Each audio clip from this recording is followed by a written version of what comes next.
Last Man. Thank you for being with us tonight. Gary, how are you doing? Great. Glad to be back. Thanks for the invite.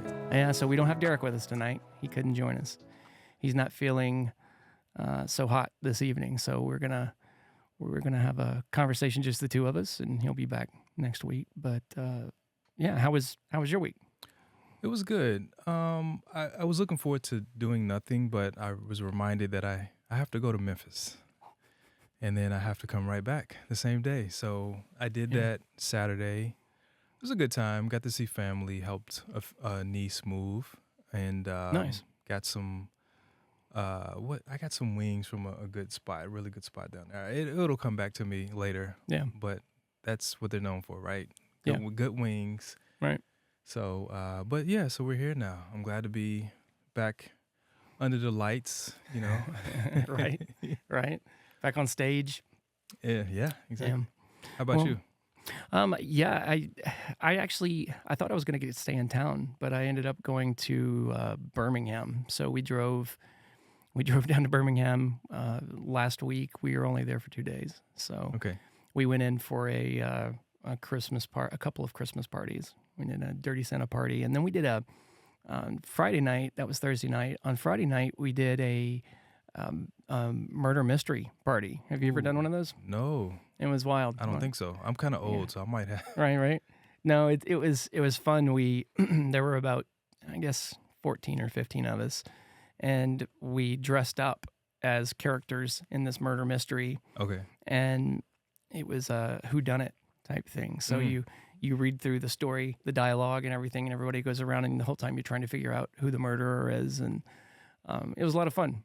Love it. It was a good time. So I dressed up as a character, a Joe Woodsmith character. It was I wore coveralls, like some tan coveralls and Right. a flannel shirt and a tool belt and all that stuff. It was I was in the right place to get the outfit down in Alabama, because it was definitely Alabama attire. So, but yeah, it was a good time. So Fun. we had a lot of fun. Fun times, but did you stop at Buc-ee's though? No, I didn't You this didn't time. stop? No, I've gotten tired of stopping at Buc-ee's. Every time I go in, I spend $150, and it's just getting, it's like, do I feel like? So as I'm passing it now, it's like, do I feel like stopping and donating to Buc-ee's? True. Yeah. So I found out about Buc-ee's through there's a comedy show I watch. Actually, it airs every Monday. Yeah.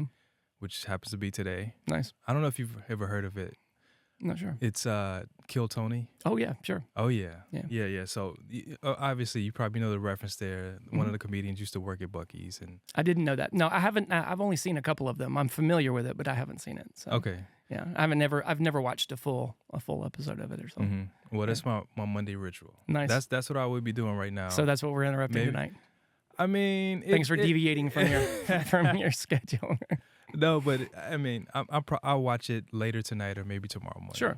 So Sure. but it's a great time. But there's all this anticipation that's been building for years to go to Buc-ee's. So when I went, I spent $120. Exactly. That sounds right.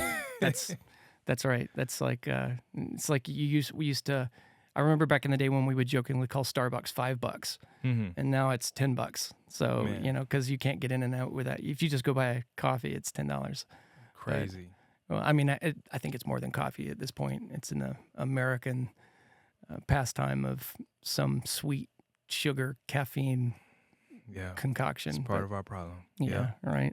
Everybody running around wired up on caffeine all the time. But Yep, and sugar. yeah. Oh yeah. It's wow, Yeah, man. amazing. High fructose corn syrup. It changed the world. Changed the world. Right. But yeah, it's been a good week. We did Christmas and everything, obviously, and so got a chance to see family.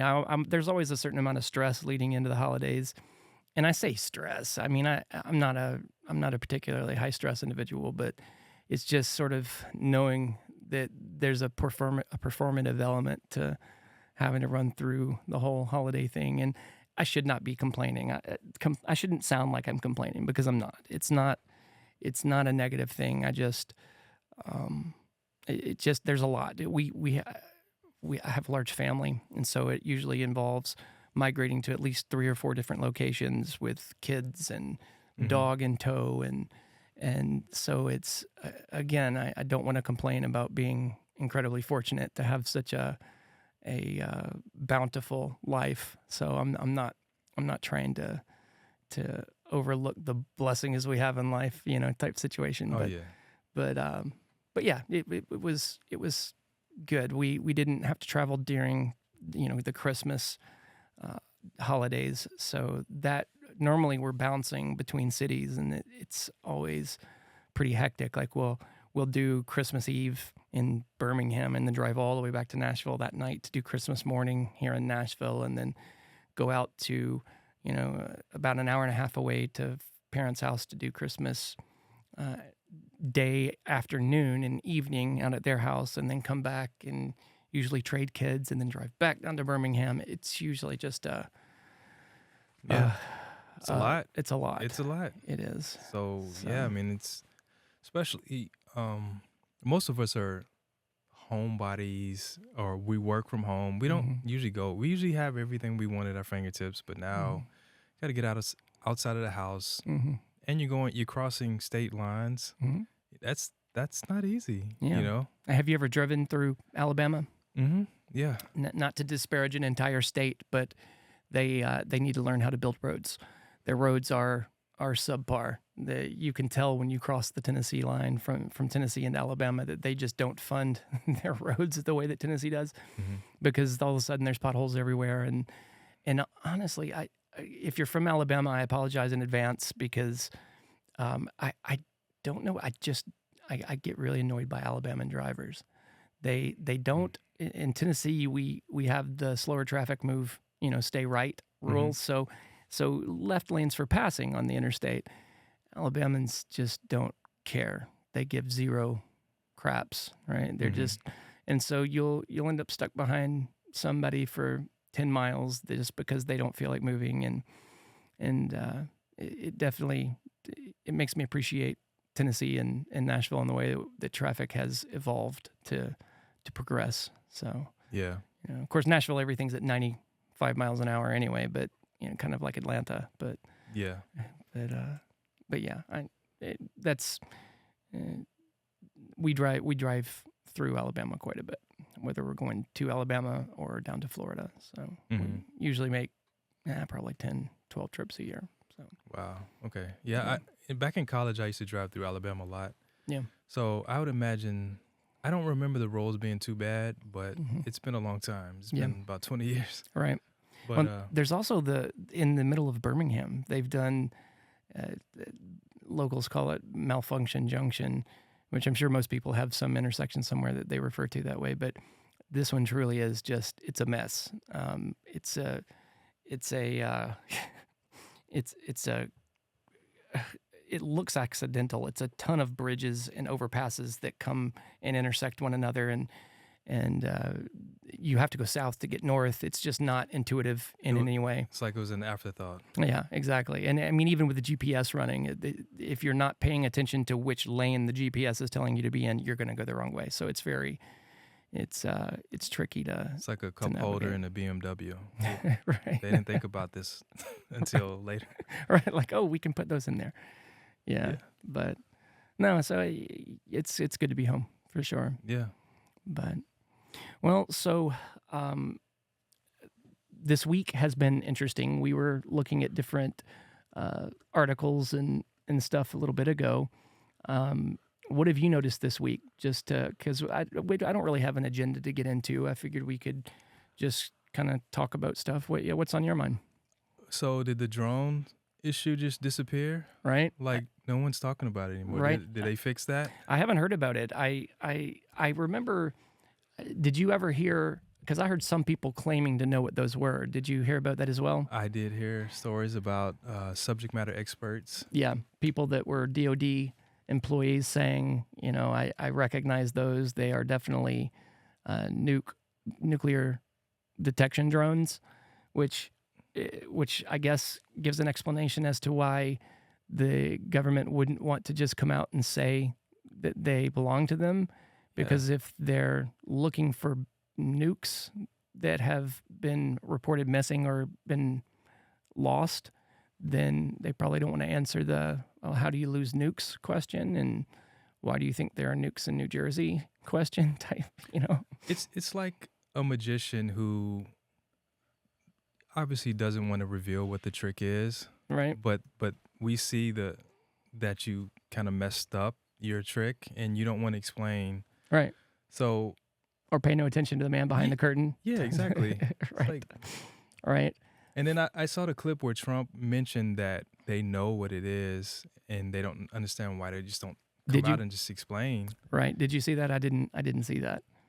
Interesting. That's a good question though.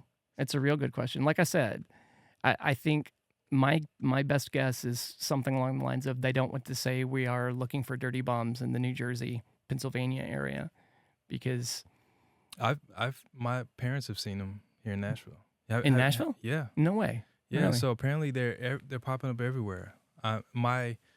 My dad's really into UFOs, so I got Right. some I have some of his footage. I can probably That's awesome. maybe I can share it with you. I don't know. That's awesome. We might consider putting it up or something. But Okay, yeah. but he's talking to it like it's a UFO. No, yeah, I want to hear about this. So tell me. So your dad's, you said my dad's into UFOs. Tell me about this. That's interesting. Yeah. So ever since Close Encounter, when I was a kid, my dad bought me a keyboard. Hmm. You know, I thought it was for me, but he pulled it out of the package and started playing the Close Encounter. You know, the dun, dun, dun, dun. I mean, Yeah, sorry, yeah. I can't sing. I got you. But that's the first melody that I actually keyed on the keyboard because Nice. So that was really why he wanted to get the keyboard. that's why he wanted to get the keyboard. That's funny. No, that's wild. I didn't realize that there had been drone sightings anywhere else other than the East Coast. So, wow. But see, my dad, he kind of lives in a just outside of too far out of the outside of Nashville to where he has to call a private service to get his trash. Sure. So there's not a lot of street lights. So he's always being an enthusiast. Mhm. If you were to go into my parents' home, my mom's gonna have on Ancient Aliens Nice. and she's been playing this show for Awesome. 10 years. Like That's awesome. how many news stories do y'all have? Right.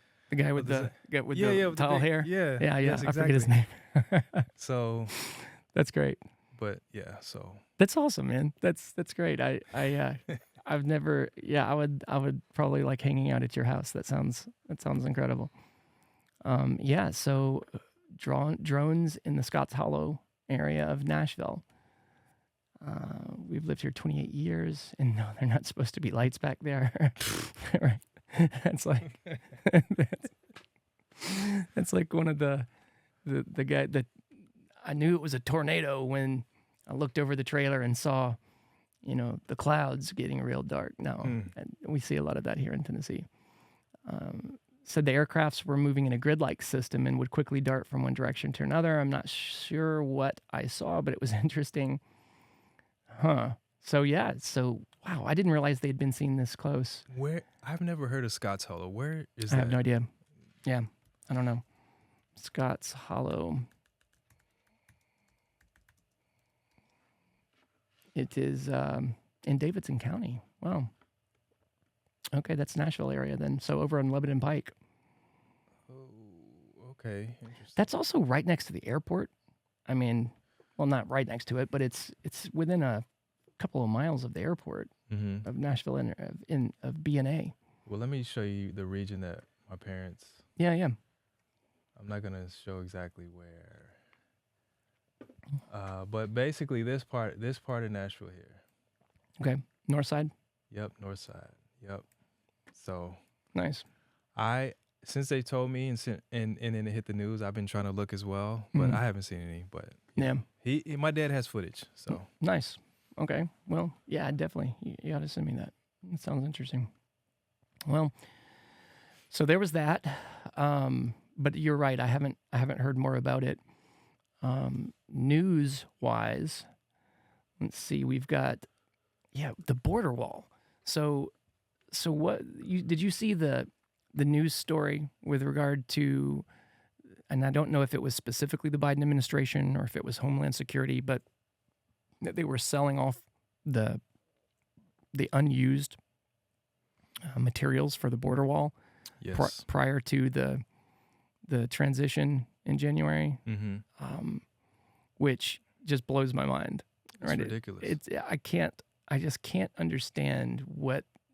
I mean, are they just trying to make it more expensive or trying to make it impossible? Like, apparently there was a they put it up for auction and sold it for pennies on the dollar, which I'm sure we paid full price for it originally.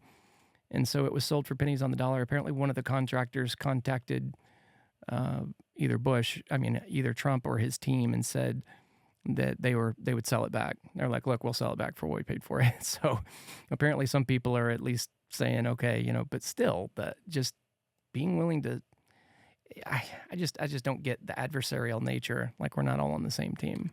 Yeah, I mean, how are we supposed to get things done? I know. So you have one administration with their whole set of agendas, and then you have the other. But if we are building up solutions or systems, and then the next administration hacks it down, I mean, what is the purpose of having I know. this political structure? I know. And I also know that's a lot of the challenge with some other countries when they consider dealing with us, is the idea that every 4 years the captain of the ship can change and the agendas can change, and we can, policies can be just reversed, and we can go the exact opposite direction. It's a challenge that I don't know. That's been part of my challenge with the entire political landscape in the first place, is the idea that we have become so polarized that it's almost like we're not even on the same team anymore. This adversarial nature, this adversarial attitude of the other side is so diametrically opposed to everything I stand for that, and it begins with I just don't agree with them, and it ultimately culminates to I hate them, and eventually, what, we go to war? Do we fight? I mean, are we willing to kill each other? It's just it's a dangerous slope to find yourselves on, and I definitely wonder how we can backtrack from the precipice that we seem to be marching toward. And I think it may be happening to a degree. It kind of feels like there's a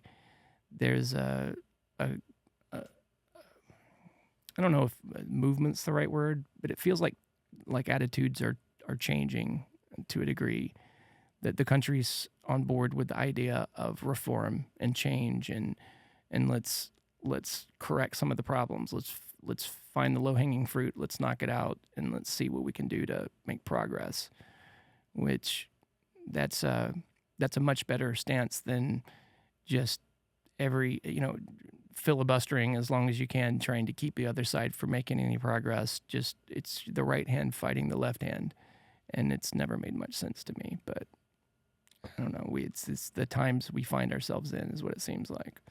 Yeah, it reminds me of you get in your car because you need to go somewhere, but before you do, you jack the power end up. Mm-hmm.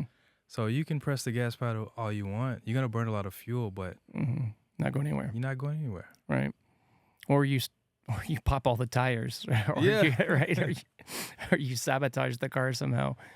Yeah, it doesn't make any sense. It's we can't fight each other. We're on the same team, and that's something I think we have to find a way to deal with. And that reminds me, there's a footage of Reagan talking about what would unite us all, Mm-hmm. and he's talking about Mm-hmm. a external threat. Mm-hmm. What if the drones are the external threat? You Right. know what I mean? What if those are really aliens disguised as drones? Right. I mean, I've always liked the way he said that too. He said something to the effect of, if we woke up tomorrow and there were ships in orbit, and there was a craft orbiting our planet, all of a sudden Chinese people wouldn't look that different, and Russian people wouldn't look that different, right? Black people and white people wouldn't seem that different if a insectoid, if alien climbs out of a ship and says, "You work for me now." So it's a relevant point. We're not that different, so what if the aliens are like, yo, we here, right? We are an external threat. Y'all need to get it together. Right. Well, you've seen the Tic Tac videos. right? I mean, we don't know what it is. It's not likely that it's some subversive Chinese technology or some, we don't know what those are. We've got tons of aerial phenomenon. I think we call them UAPs now. Mhm. But yeah, there's tons of stuff. It occurs every day in our airspace that we can't explain.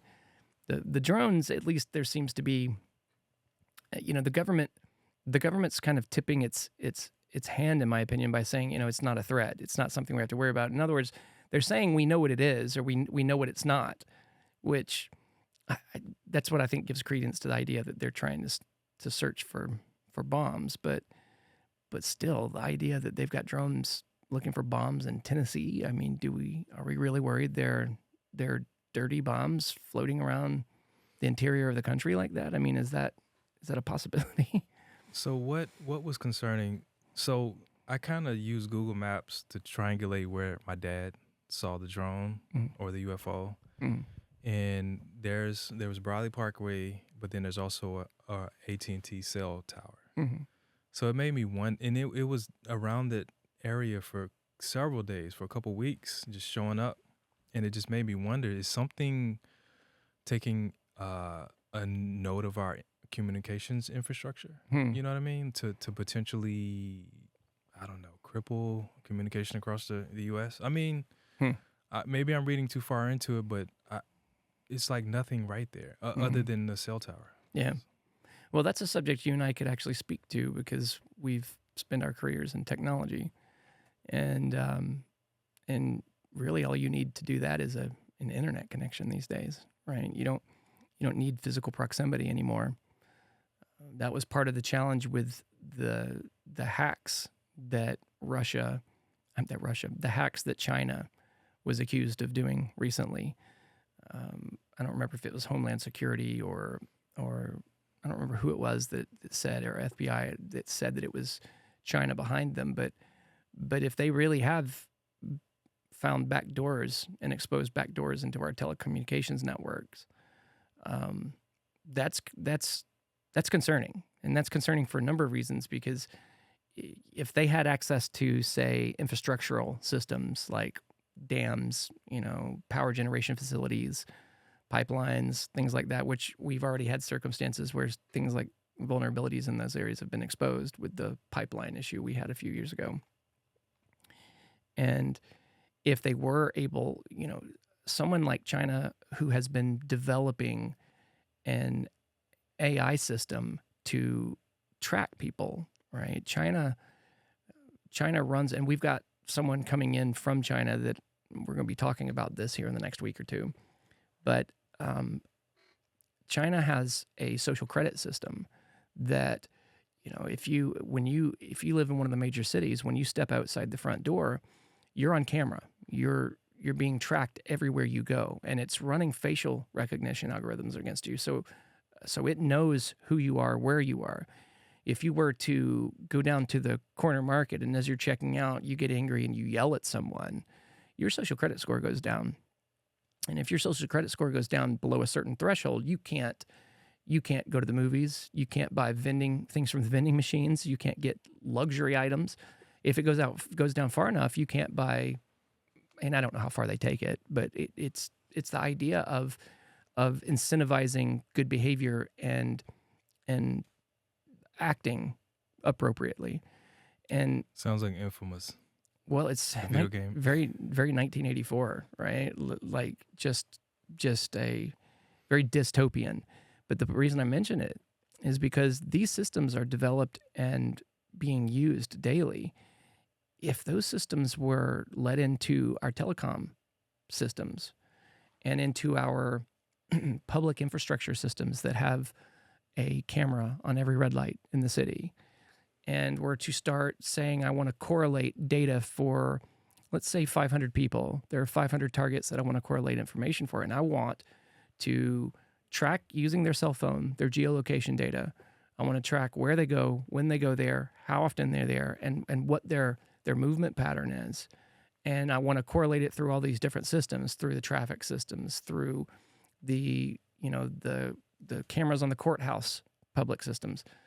That's problematic because if they have access, that's dangerous. That's the way you conduct or plan at least a zero-day attack, where you shut the lights out, you shut the infrastructure down right before you attack. Right. That strikes me as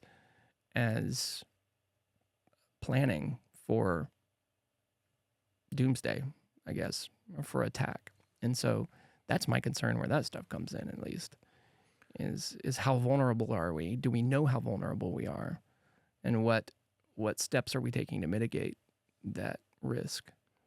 Yeah. And so that's what our government leads us to do, is to speculate, because they're not telling us anything. Right. If they would tell us, we wouldn't have all these theories Yeah.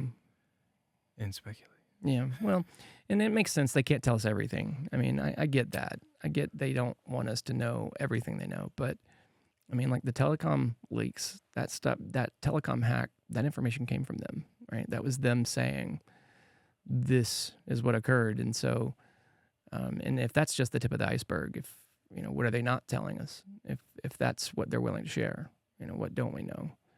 But yeah, that's speculation. I'm not interested in speculating. It's concerning because we are in a different day and age now with the advent of AI, and Absolutely. and a lot of again, this is an area that you and I can speak to. That I feel like I've been saying for years, and as I've talked to people in different industries, I feel like this is something a lot of people didn't understand appropriately. They always, and I'm going to say we colloquially here because I think that's the situation we're in now. We looked at AI and we sort of assumed it would follow all the patterns that innovation has followed throughout the history of mankind. We assumed that first it would take the low difficulty jobs and it would work its way up into the medium difficulty jobs, and ultimately it would have be able to do the more complex jobs. The problem is we didn't anticipate the fact that when AI actually arrived, the difference between, say, a truck driver and a neurosurgeon would be so minimal. It would be so small that by the time it could do one, it could do both. Right? We had this hubristic idea of our own capabilities. We thought we were so competent and so intelligent that the idea that it would not take that much intelligence to not just equal but then surpass us never even occurred to us. And now that we see it, it's like, okay, so we aren't that complex, we aren't that intelligent, and it is easy for us to be usurped, right? It is easy for us to be surpassed on an intelligence level, and I think that's a very real issue that we have to find a way to contend with today, because we might be looking at the first generation of young people in the country, in the world, that will graduate to a job market that they can't compete in because so much of it's going to be automated that we're going to have to deal with issues like, is our economic infrastructure up to the task of handling a situation where most people can't professionally compete with automation and with systems that can do their job, a lot faster and a lot more efficiently than they can. So it's food for thought. Yeah. It's got me thinking about the whole H-1B situation. Mm-hmm. So you called out the fact that AI is pretty much going to make systems more efficient, right? Less people are needed. But with the H-1B situation where, initially Trump in his first term, he sort of restricted or did away with it. And now since he's got elected the second term, and he's got Elon and Vivek, who were both beneficiaries of this H-1B visa situation. He likes it. And I mean, I don't have a problem with it. We've been in IT for years. We know the mix of cultures and diversity that is involved with IT, right? Why don't you explain it? Why don't you articulate the issue? Yeah, so basically, if you don't mind. And there's a couple things, right? So there's key things that we all understand about the H-1B situation. Mhm. One in particular is that it wants to make it easier so that foreign. Sorry, I'm fidgeting with stuff. You're fine. But basically, it's going to be beneficial for international people who are skilled in a trade that we might want here in the U.S. So Right. we're just basically opening up opportunity for essentially everyone. Mhm. I mean, it's no different than the NBA, NFL. Mhm. When they recruit, they want to open up recruitment for anyone Mhm. who could possibly fit the systems that or the team that they want to build, basically, right? So Mhm. open it up to everyone. So Is the idea of fast tracking an immigration process for people who have a desirable trait or skill? yes, people who are driven, who are willing to make the sacrifice to uproot, come overseas, Right. and become a subject matter expert in the trade. Yeah, come, please do come join our team so that we can build a successful, Right. thriving economy. Right. So, but the thing is, the way Vivek and Elon are sort of elaborating about it, Mhm. they are not really being, um, I guess, sensitive to the wording that they're using because Mhm. they're making it seem like, well, it's set. It was presented as if Americans are not as qualified Mhm. as Indians or other people overseas. Right. And that's not the case at all. It is simply that they want to increase the pool of good talent Sure. to everyone around the globe Sure. so that we can get the best of the best in here. Sure. That makes sense. That makes sense. And so are they proposing that we should modify the H-1B visa program? Is that the gist of it? Well, it seems like the people who are against it are claiming racism, you know. So Hmm. they're kind of looking at it as sort of hypocritical because they want to get rid of the whole DEI situation, Mhm.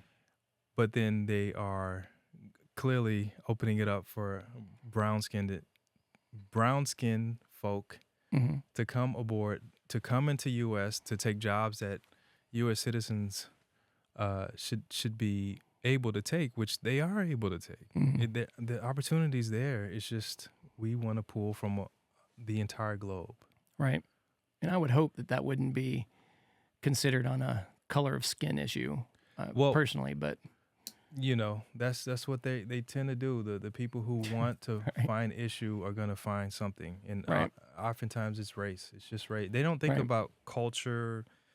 Um, you know, who's driven to make a change, Right. right? It's a lot. A lot of it. Some of these people.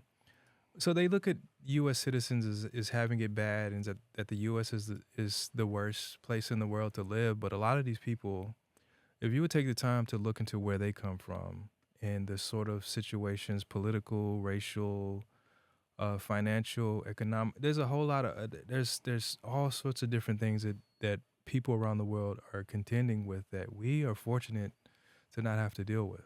Right. So there's a lot to unpack. It's not just Yeah. race. And it looks like I've heard it I've heard it described saying that there aren't, this is it right here. Musk saying there aren't enough super talented engineers in the US.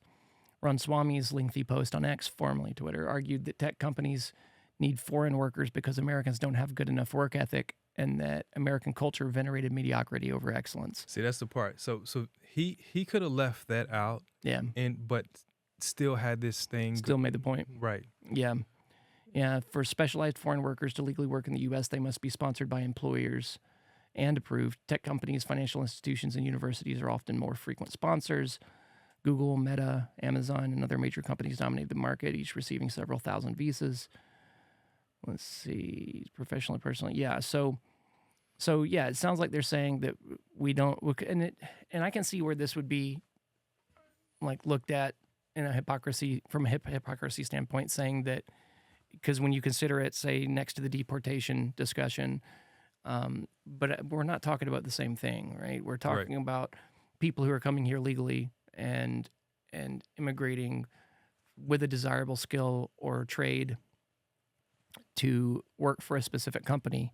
I heard Trump mention something about um, considering the idea that maybe when people graduate, if they graduate with a degree, offering them an H-1B status so that they can innovate and start companies and work here. Right. I think things like that are a great idea. I really hope that we don't have a large group of people that are looking at it specifically from a race standpoint. That strikes me as absolutely absurd. But I would hope we're not that naive. But Well, that rhetoric comes from the top. yeah, you think so? Oh, I know so. Yeah, I've watched way too many commencement speeches. Biden. yeah. Morehouse. Yeah, man. Yeah, I I saw mean, that one. come on, bro. That Like, one was that was a lot. That was a lot. yeah, you're basically saying, okay, no one likes you guys. Right. You Right. need me Yeah. to make them like you. Yeah. And And you love a country that doesn't love you back. Yeah. It Wow. was. Yeah. That was some strategery right there. I couldn't believe. Yeah. I'm not gonna get into that. That was a lot. Yeah, I don't know. Um, I mean, I've been a Democrat most of my life. At this point now, I'm an adult. I have to make adult decisions. Right. I know BS when I hear it. Yeah. Like it's letting the BS fly has traumatized me, which is why I can't, Yeah. if I see it, I have to call it out. And so I had to switch. I had to jump over here. Yeah. Yeah. That was it for me too. Was I've always been considered myself.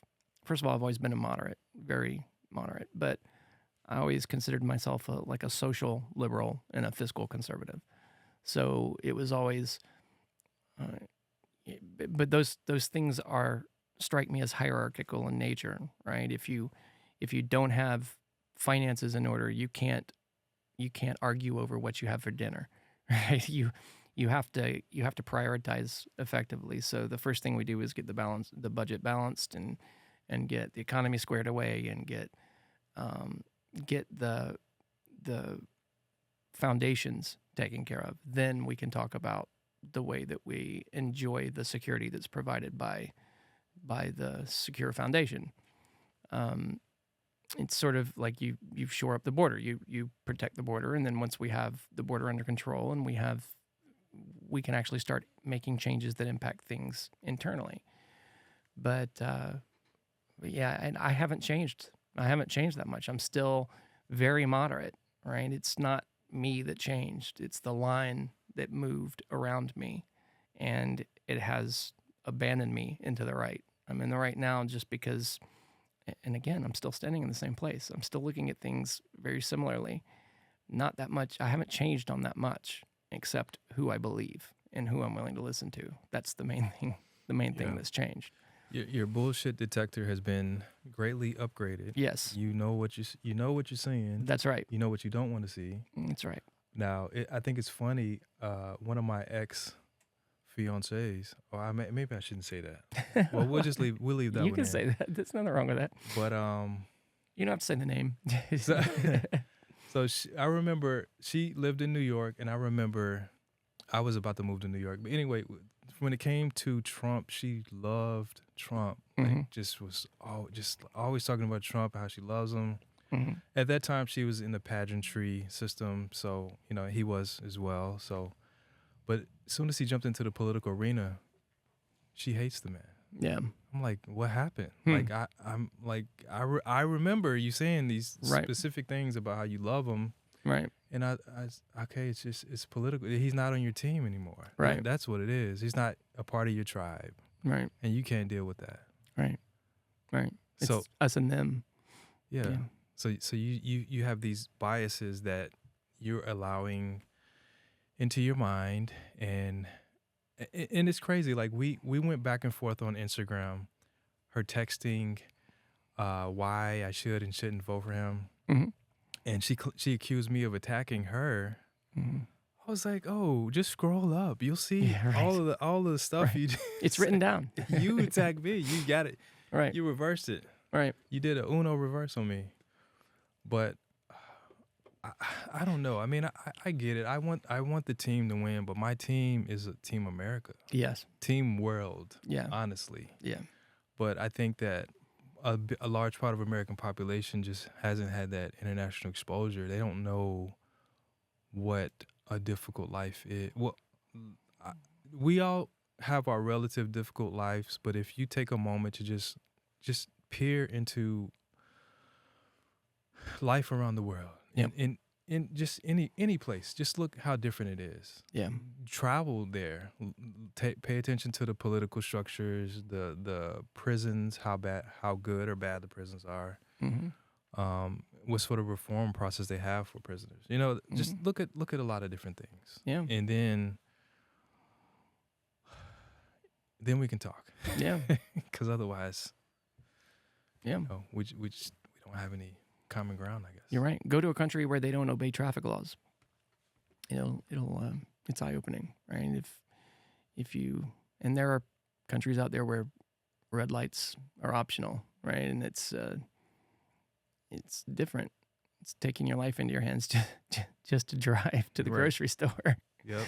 But it's not that it's not here. It's just different. There's a different view, a different outlook, and it's sort of a whether the average person you run into is interested in the communal good, in the communal contract, the social contract, where we all contribute to this being a better society. That's something that I think exists in the U.S. Whether some people want to acknowledge it or not, or notice it or not, it's this. A lot of people are, and we may be a little biased to this, have a little bit of a different experience here in Nashville, but when you meet people out in the grocery stores, you pass people. By and large, people are kind. Holding doors for people, helping people out. If somebody drops something, somebody's going to stop and help them. It's just it's different. There are countries where you have to walk around with your hand over your wallet, and you have to lock things in your trunk before you leave your vehicle, or there, and it's getting that way in some places in this country, I guess, at this point, right? There are places where people leave their windows down because they don't want their car to get broken into. So I feel like I've seen something about that recently, but it's it definitely, travel will open your eyes. That's for sure. It's very different. For sure. Yeah.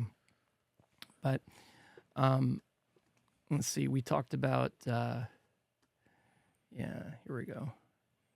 So this is stuff that's like on the fringe, that's not necessarily in mainstream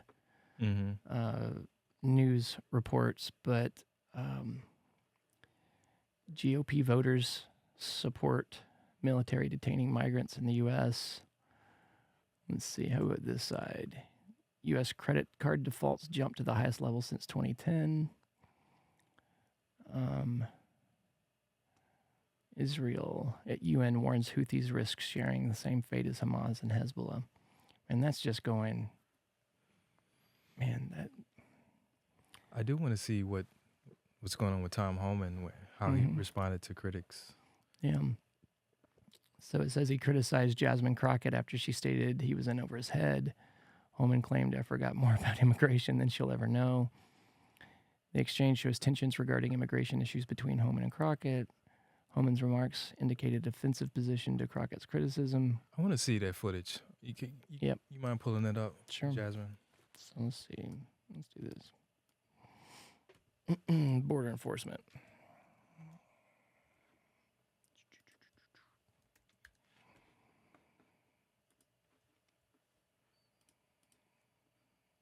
Okay.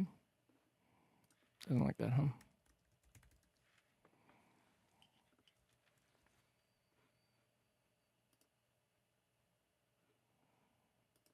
All right. Too specific, I guess.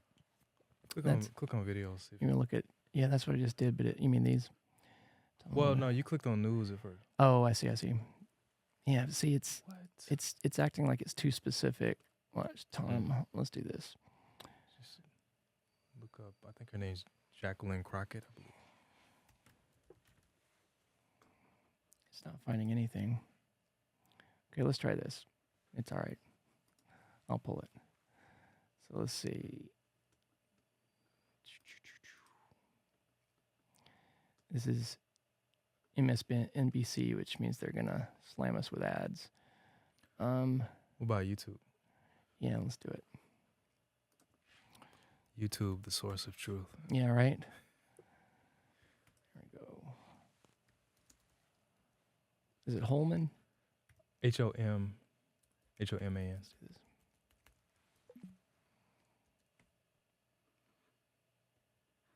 It's a minute 31. A quick question, and I want to make one quick statement. I find it very offensive that anybody. That's 2019. So this is This a was month literally ago. a day. Yeah, that's what I'm looking for. Tom Homan Crockett. Yeah, Type for that. Search for that. Mm.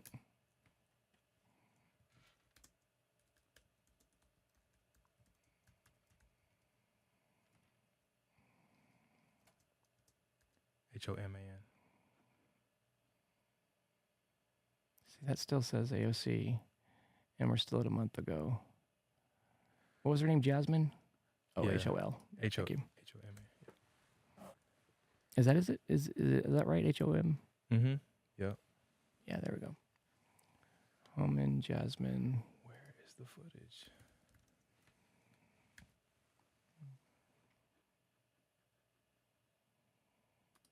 Expect mass protests in response to mass deportations? I do, but I also don't expect mass It's 15 minutes long. Let's see. I think this one right here. This one? Yeah, that's the one. That's the latest. Joining us now is Congresswoman Jasmine Crockett, Democrat from Texas and member of the Oversight and Agricultural Committees. All right, Congresswoman, when you hear those remarks, what are your initial thoughts? Again, we have someone who doesn't know what he's doing. And, you know, this idea of, oh, you know you're illegal and then you go out and have a child, it's not quite that simple, especially when you have people that are doing things like seeking asylum and people that are saying, listen, I'm just trying to make sure that I can live a better life here in the United States, and I want to do everything that I can to become an American citizen or at least get some sort of legal status. And you have, you know, Trump that goes out there, him and his minions, and they say things like, you know what, we're only going to get rid of the bad ones, right? And so people sit there and they're like, wait a minute, you're going to come to my job where I'm working and I may be paying into taxes or whatever, or my kids are at school. Wow. You know, I Pause think it. that there's going to be a... Wow. Yeah. So she's completely overstepping Of course. a lot of things. I mean, Yeah. obviously we want constructive people to add to the economy, to work, to build up the country. But there's a process that they have to go through. There's a lot of people who don't like the U.S. Yeah, sure. And they are looking to get into the U.S. by any means necessary. If the border's open, they can just walk in. Mm-hmm.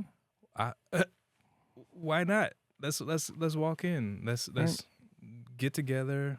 If there's any risk for the country, our borders being open is one of the biggest ones. Mm-hmm.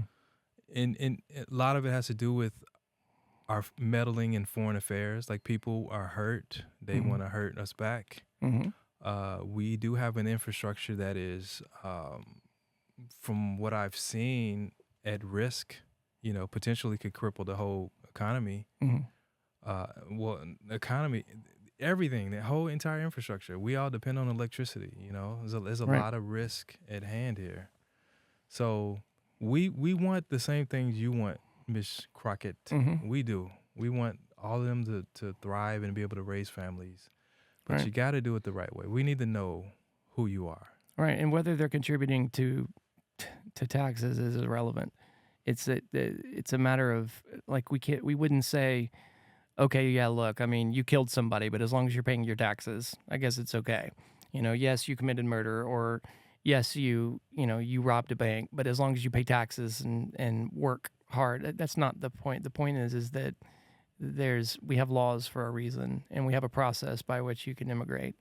And that immigration process, like you said, is put in place with the intention of vetting out people who would be good candidates to be in this country. Right. The reason there's only a few reasons you wouldn't go through that process, and That's if you don't want to take the time, you don't have the patience, and if it's something where you're escaping, like seeking asylum situation, we have a process for that.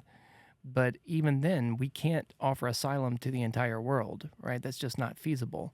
There are plenty of countries where there's civil unrest, and where there's political unrest and military aggression occurring. There's plenty of atrocities occurring all across the globe. We can't let that be the only reason you come in. Now, in extreme circumstances, we make exceptions, but the idea that just as long as we can't go to these people who are paying taxes, that's not a good selection criteria. I mean, most importantly is if they're not citizens, if they don't have Social Security, they're not contributing to the public infrastructure in the way that they would be consuming just by using the roads, by using the judicial system, by using the healthcare system. And so I don't like this idea that they're not doing anything wrong by seeking a better life. Yes, they're seeking a better life, but they did it in an illegal way. And so that has to be recognized, and that has to be accounted for, in my opinion. Exactly. Absolutely. But yeah, that was did you see what you wanted to see on that one? I mean, I do want to let the whole thing play so Okay, I can let's do it. understand, but it's just do it. so much was up. I got you. I feel like We I can need stop it again if we need to. Really on all sides. There's also, to me, the idea that vulnerable women without access to health care or birth control may or may not be choosing whether or not they are conceiving a child, but I'll leave that there. What? Holman also said family detention centers I could said, play a what did she role just in say? deportation efforts. I don't know. Run it back. Yeah, did she just say that? She just tried to say. Access to health care or birth control. Hang on, let's just do that again. Hold on. I think that there's going to be a rude awakening really on all sides. There's also, to me, the idea that vulnerable women without access to health care or birth control may or may not be choosing whether or not they are conceiving a child, but I'll leave that there. Holman also said family detention centers could play a role in deportation efforts. Okay. And he added that those facilities would not be jails, but, quote, open-air campuses designed for families. I'm not sure access to fresh air was a lot of people's issue. Wonder if they're with gonna that have pools, policy, but I'm wondering how lawn plausible that chairs. sounds to you. Right. I'm curious to know if he's ever been to a jail or a prison. The reality is that these are nothing more than detention camps that look a lot like jails and prisons. I mean, obviously, there's what they call the yard when you go to a prison, and that is an open air facility. But, there's always been a lack of humanity when it comes to immigration and this administration. If people remember the separation before, they may remember that, but they may not remember how much money it cost the United States when we were sued about the You think fact she's a that these millionaire? families were I have no idea. Patients themselves are Yeah, really are expensive prospects. right? We know, Texas is like, hey, we will go ahead and give you the land to do what you want to do. But we know that there takes officers, right? So we're talking about needing to hire more officers to execute this. We are talking about you can't just throw people into facilities. You've got to make sure that you feed them, got to make sure that you're keeping them healthy. Right, That's and what those happens needs when you- expand if you're talking about children and families Exactly. as well. Exactly. So it's going to cost us monetarily up front, but it's also going to cost us because we know, again, that so many of these people are actually contributing to our economy. There's also this interesting. So, let's say you have a squatter. You don't want them at your house. You don't want them there. But they keep fixing your furniture. Right. I keep repairing the AC when it breaks, or yeah. But the thing is, when you cook your food, when you buy toilet tissue, when you buy paper towels, when you get some Starbucks, they're gonna want a little. I mean, is that okay? Right. Yeah, I don't know where she's coming from, but because the question is, should they be here? And if the answer is no, the question is, how do we exit them? How do we let them go? Right? How do we help them go back to where they're supposed to be? And the answer can't just be to just let them stay, give them citizenship, and let them, even. I don't know. What do you think? I mean, what are your? I mean, it's a difficult thing. This is a situation that our leadership put us in. So Yes. it's a simple one size fits all. I do like that they are starting with the ones that have the criminal records. Go ahead and get them out. Right. The people that are good, upstanding citizens, there's got to be people who are gonna be able to vouch for their worthiness. Yeah. I don't know what the new administration's entire policy is. I understand they're gonna deport a lot of the criminals first, and those who are undocumented need to be documented. And I hear there's supposed to be 13 million exports, people that they're trying to what I say deport. Sorry, I didn't mean to say export. No, it's all good. 13 million people that they're gonna deport. That sounds like a huge undertaking. It's going to be very complicated. There's going to be a lot of resistance. Yeah, especially if we don't have somewhere to send them. If the countries they come from don't want to take them back. Right. Right. I mean, we can use pressure as far as sanctions and stuff like that to encourage them to take them back. But in some situations, they were intentionally dumped here. Like, I think there have been situations in Venezuela where criminals have been let out of jail and dumped, brought up here. Situations like that, what are we going to do if the country doesn't want to take them back? I mean, and apparently there was some sort of discussion.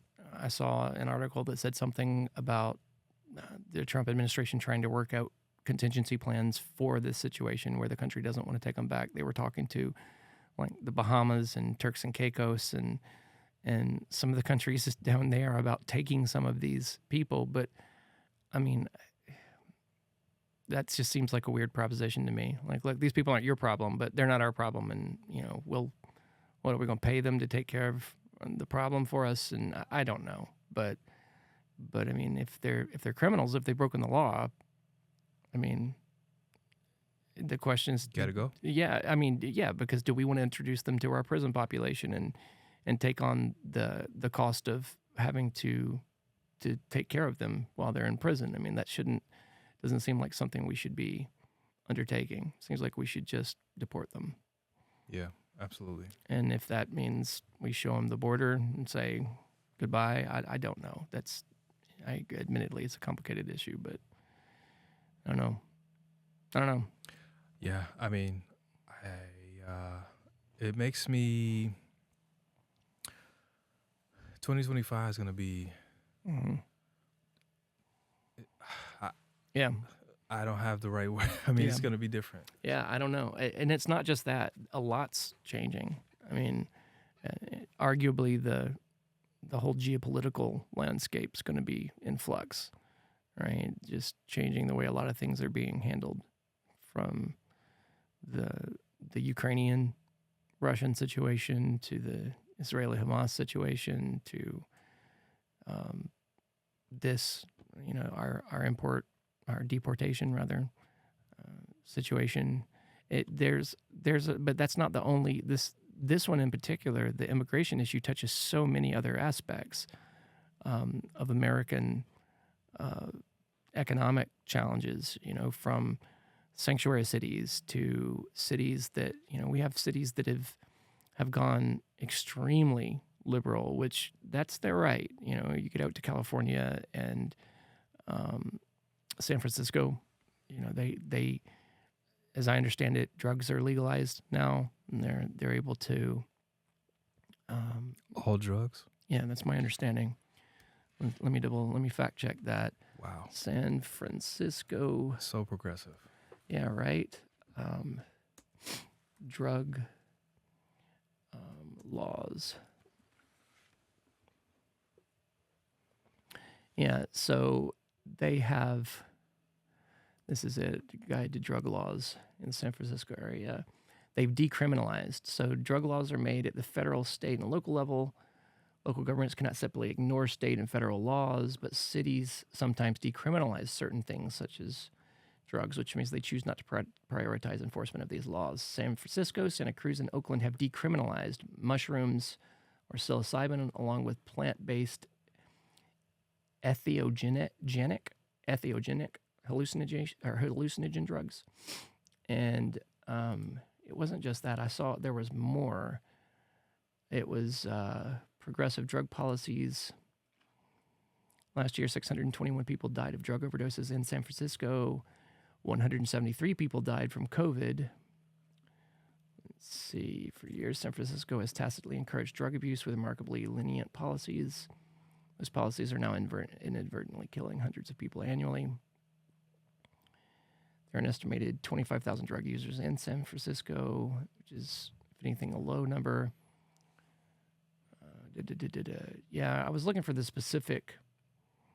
My understanding is that they had decriminalized. Let's see, San Francisco. Are drugs legal? Let's just do that. Are drugs legal?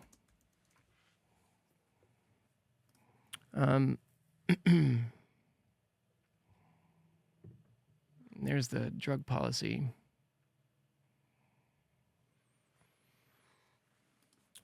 You ever heard of the Farm Bill? No, I don't think so. What is it? So once we get through here, you can Okay. pull it up. San Francisco Standard. Proposition 36, which allowed people convicted of non to receive a probationary sentence. I don't think this is what we're looking for. We're back in 2016 there. Let's just see. Okay, what does Wiki say about it? Let's see.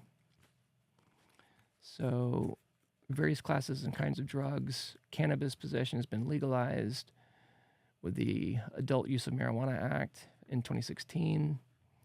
2014, Proposition 47, reduced drug possession for personal use to a misdemeanor. There's alcohol, amphetamines, which is part of the safety code, is illegal for possession.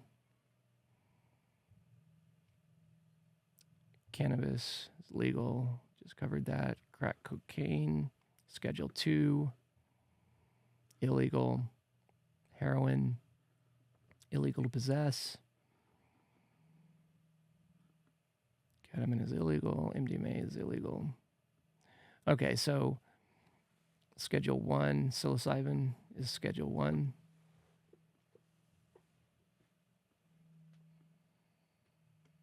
Yeah, so okay, so it's not just an outright legalization, as I had heard. But the point is they decriminalized a number of drugs, and it's led to a massive problem with regard to drug use. And so there are parts of town where there are people that are just doing drugs openly, and it's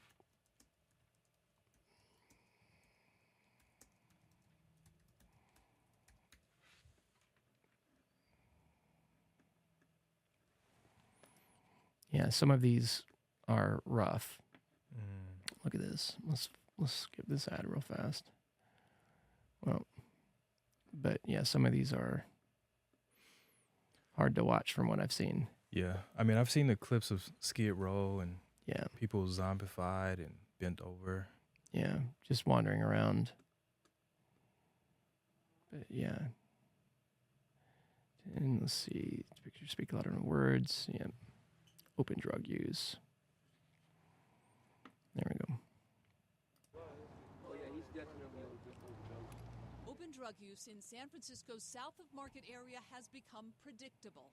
Drug users nodding off, shooting up, or smoking fentanyl is a matter of course for residents living near 8th and Mission Streets. I started filming things, and at first I wasn't even going to, I didn't know what I was going to do with the video. Hey, bye, kids. Y'all get home safe, okay? Richie Wynn finally posted a video showing a group of kids getting off a Munibus as they tried to navigate their way through an entire block of open drug use. 3 days after he posted the video, we found that nothing had changed. Wynn was not surprised. There's kind of like a lot of madness going on down here. At one point, we had to pause the interview because we were interrupted by a man yelling at us. ABC 7 News first brought this block to your attention last March as part of our ongoing coverage of the problems that plague the nearby Tenderloin district. This is what I do every day. I walk them to school because of safety. Today we witnessed how hard it is for the city to push drug users into rehab.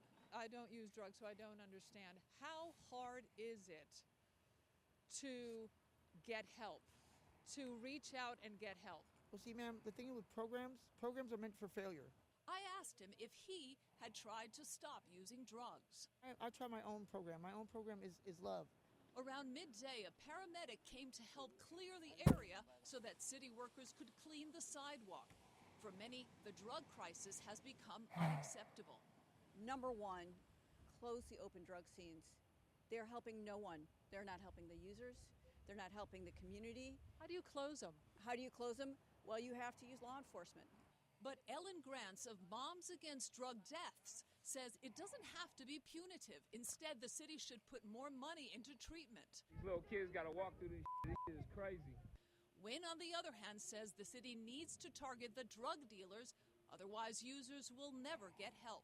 And when they're getting sworn by drug dealers, so the point I'm making is there are tons of other issues that this touches. You know, this isn't a direct result, obviously, of immigration policies. There is a component to it, right, that has a corollary, at least with the ease of getting drugs across the southern border for the cartels. But still, I mean, we have a lot of issues we have to address here at home, and that in my mind that starts touching on things like how do we allow so much money to be going overseas or to other countries. Now I get there are situations where people need financial aid and support, but we need financial aid and support here at home as well. There are plenty of homeless or unhoused, or however we're supposed to say it these days, people here in the States. A lot of them are veterans that need support, and I think we need to focus on getting them that support, personally. I agree. So 100%. So I mentioned the Farm Bill earlier, and if you pull it up, it was something that Trump and Mitch McConnell USDA sort of brought into existence. Was it USDA or? Yeah, I don't know if I'm going to go. Let's see if we just Sustainable agriculture. Yeah, there you go. Sustainable agriculture. Basically, what this made possible is for farmers to grow hemp. And technically, with science, there's that you can figure out loopholes with things, right? So they passed this to allow farmers to legally grow hemp products. And technically, there are stages to hemp, whether a hemp product graduates to actually contain THC. So with this Farm Bill being in place, growers have figured out that they can actually sell legal plant that does not contain THC, but in effect contains something else called THCA. It's a technicality.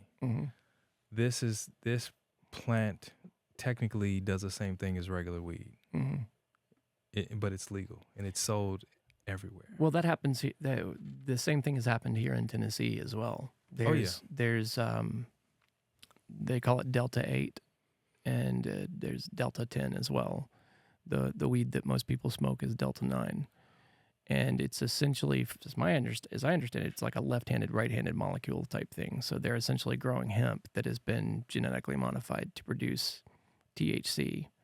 And it, you're right, it kind of gets around it, but you can go down to the store down the street right now and buy a bag of weed. And it's not as strong as normal marijuana is, but it does the same thing. Well, that's debatable.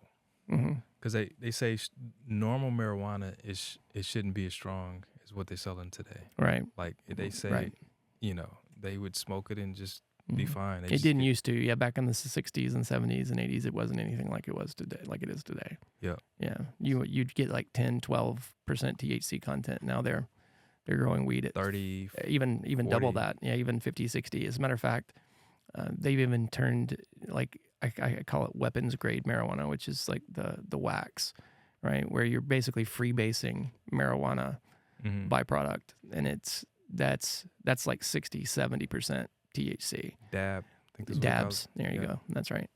I'm not as familiar with it, but I've never done it. Yeah, I don't smoke, but it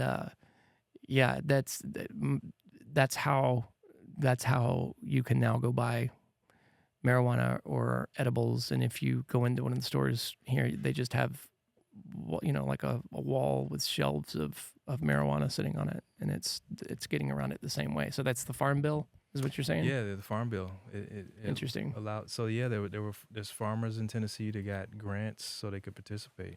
Huh. Judge halts Tennessee rules that would ban hemp products.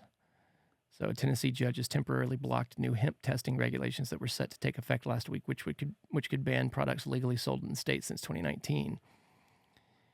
Did a temporary injunction on December 23rd. When was this? This was today. So Davidson County Chancellor issued the temporary injunction on the 23rd of December, pausing the rules until February 18th to allow further review. Chandler Miles stressed that expert testimony and further evidence were necessary regarding the proprietary reasonableness and lawfulness of the regulations, which included the new threshold restrictions on the levels of THC and THCA found in hemp-derived products. At stake is the sale of hemp products, which have been legally available since 2019. The new regulations call for hemp products to be tested for their THCA content, a compound found in all hemp plants that turns into THC when heated or smoked. Those regulations would make many hemp products illegal and decimate the state's growing hemp industry, according to associations and companies. So, yeah, what are your thoughts on this? Yeah, so we'll see. We'll see what happens in February. I mean, you think it should be legal? For adults, yeah.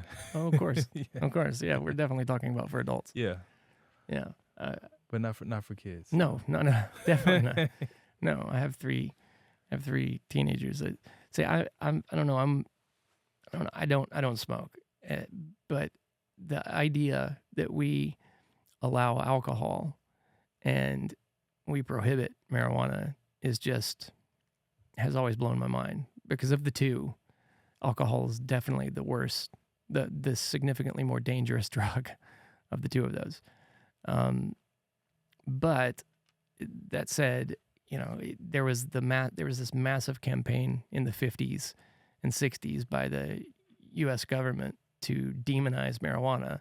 The whole calling it a gateway drug thing, and in a lot of ways they made it a gateway drug, right? They made it so that you had to go find some dude named Tiny Tim with 3 AK-47s hanging on his wall selling you anything you want to get marijuana, right? Mm-hmm. So yeah, it was definitely a gateway, because the guy the only person you could get it from was also the guy selling heroin and whatever else. Yep.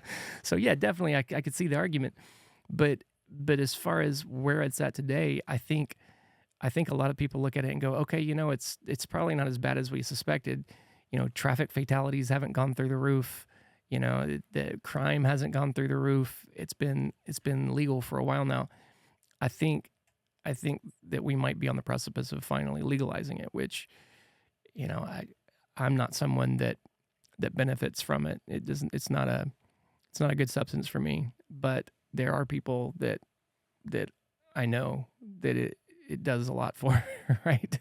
Yeah. That it's been a lifesaver for.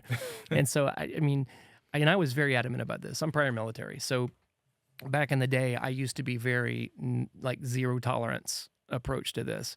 Mm-hmm. The biggest reason was I wasn't going to go to jail for it, right? And I was like, right. So I would, if you had it in my car, I'd be like, no. I'm like, you can get out or it gets out. I don't care how it happens. No. That was me 20 years ago. I've relaxed a little bit today because now it's legal. It's different, but it's something we have to prepare our kids for too, right? And I've had to explain to my kids, look, when you get older, it's your choice, but until your brain stops forming, I suggest you stay away from it, right? Yeah, I mean, I think there's been studies that have shown that youth that take it, it does something to them. Like Yeah. it limits their development. So, Yeah. and that's why, yeah, kids should not. I'm sorry, I'm kicking everything. You're good. But yeah, I mean that's why I agree. Kids should not have access to any sort of controlled substances, alcohol, access to do all sorts of things. Any psychoactives, really. Yeah. Yeah. I think drugs are something that we can debate whether an adult that has finished growing and whether it's something they want to do, that's their choice and their prerogative. But and I could probably make that argument for most drugs. Honestly, I think there's a social component to it, insofar as if we just legalized every drug known to man, right, then there would probably be a social cost. I think we're seeing that, like we were just talking about in San Francisco. But and then you got to admit too, a lot of those people who are strung out on drugs, there's more than just an addiction. There's other things going on. Sure. Like it's a mental element there. Like a lot of them need more than just rehab. They need to seek professionals that deal with mental health. Yeah. Because it's unfortunate. A lot of people that are on the street like that, they just don't have anywhere to go. Their families don't want to deal with it anymore. Maybe they don't want to deal with it. Maybe they don't have any family members that want to that they know of exist. They're out on their own. Maybe they took a huge risk and it knocked them off their feet. Right. But it's that everything is slightly different. Need slightly different help. There definitely needs to be some sort of checks and balances to see where they are mentally. Right. And how they can be helped that way and reintroduced into society. Right. Well, I don't know why we haven't voted on this, right? This feels like something we should have voted on already. But honestly, I would have voted in favor of legalizing. But again, and that's coming from somebody who has no interest in using the drug. I just don't think it's necessary. And I think that there are more benefits to taxation and to regulation, right? Mm-hmm. Rather than just letting it be anything you find off the street that could be mixed with anything. And, I think there's a lot of benefits to legalizing it. But reminds me of my neighbor. Yeah. So I have a dog now, but before I got my dog, I was asking him, I was like, are you going to get a dog? He's like, I don't think my wife will want me to get a dog. Yeah. A couple weeks later, I asked him about it. He's like, you know what? The way you win the dog argument is you bring the dog home. Right. So this stuff is, as far as marijuana, CBD, they brought the dog home. Right. We see it. All right. And it's not as bad as everybody that was on the opposing side of it was saying it would be, I don't think. But and then the source from which you would buy it from traditionally, that is a dangerous element. Mm-hmm. But if it is commercialized and taxed and coming from safe sources, then you remove that risk. Right. And that's been going on for a while in states where it's been legalized, like California or Colorado, Maryland, I believe, Virginia, Washington. Yeah, there are a number of states that have DC. Legalized. Yeah, but it's again, I just go back to that. I don't personally put marijuana in the same drug class as like I don't think it should be a scheduled drug, right? It shouldn't be up there with crack cocaine or cocaine or heroin.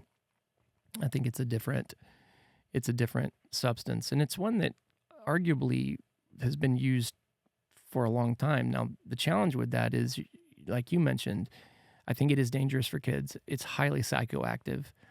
I think if you have some underlying mental conditions or mental predispositions, it can blur the line between reality and imagination, right? It can definitely prove to be a disservice for people, but there are also people, and I think it's particularly people who tend to be fairly high stress, more I don't want to say this negatively, but more neurotic, high stress, the micromanagers of the world, the people who are intent on managing every detail and tend to be, as a result, tend to be much higher stress individuals.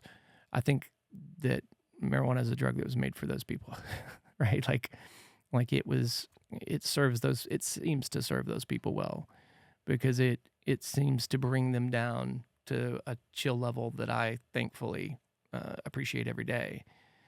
Whereas if I were to use marijuana, it sends me the exact opposite direction. It makes me paranoid and anxious and not it's not a good look, and it's not a good feeling. I just don't enjoy it. So yeah. Well, there are different strains that of course cause different reactions. Of course. So, and that's true. And I'm not trying to throw the baby out with the bathwater.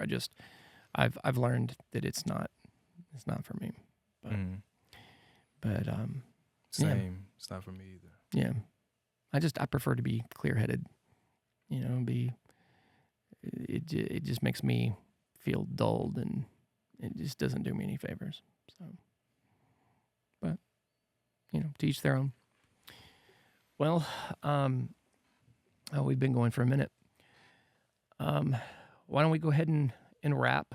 And yeah, thank you very much for joining us. You have anything else you wanted to touch on before we conclude? Oh, I'm sure there's more. There's going to be more to come, but it's okay. We can jump on the other side of the paywall too. We can do a little closer if you want, but yeah, but thank you very much. Shout out to Derek. Sorry he couldn't join us tonight.